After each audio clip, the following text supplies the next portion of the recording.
প্রায় 4 কোটি মানুষকে হত্যা করে একাই গ্লোবাল ওয়ার্মিং কয়েক বছর পিছিয়ে দিয়েছিলেন চেঙ্গিস খান। আবার পৃথিবীর প্রতি 200 জনের মধ্যে একজন এই চেঙ্গিস খানেরই বংশধর। ইতিহাসের পাতায় তিনি খুবই ভয়ানক, বর্বর, যুদ্ধবাজ আর প্রতাপশালী সম্রাট।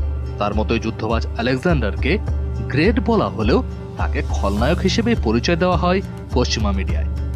জীবিত চেঙ্গিস খানের কীর্তি যেমন আলোচিত, বিতর্কিত, মৃত্যুতেও সে বিতর্ক সৃষ্টি করে গিয়েছেন এই কিংবদন্তি।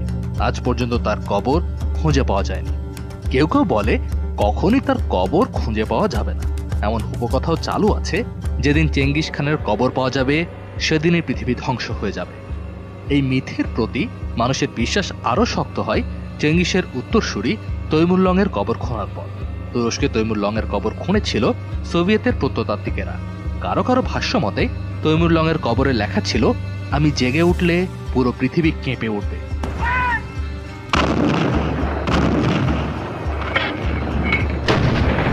ঠিক তার কয়েকদিন পরেই জার্মানি সোভিয়েত ইউনিয়নকে আক্রমণ করে সূচনা করে ইতিহাসের ভয়ঙ্কর দ্বিতীয় বিশ্বযুদ্ধের।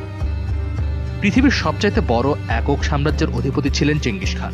মাত্র ৪৫ বছরের যুদ্ধেই তিনি এই অসম্ভবকে সম্ভব করেছিলেন। তার মৃত্যু নিয়েও আছে ধোঁয়াশা। কারো দাবি প্রতিপক্ষের মেশানো বিষ পান করে তার মৃত্যু হয়েছে, কেউ দাবি করে চীনের শিয়া রাজকুমারী বলা যায় না এমন উপায়ে হত্যা করেছে, কেউ দাবি করে ছোটবেলা থেকে তার সবচাইতে পছন্দের কাজ বুনো ঘোড়া ধরতে গিয়ে ঘোড়া থেকে পড়ে তার মৃত্যু হয়েছে। আবার কেউ কেউ বলে আসলে অনেক আগে বুনো শূকর ধরতে গিয়ে কিংবা যুদ্ধে আহত হয়েছিলেন তিনি। ধীরে ধীরে দুর্বল হয়ে তিনি মৃত্যুবরণ করেন। তবে একটি ব্যাপার নিশ্চিত, তিনি চীনের শিয়া সাম্রাজ্য দখল করার সময় মৃত্যুবরণ করেন।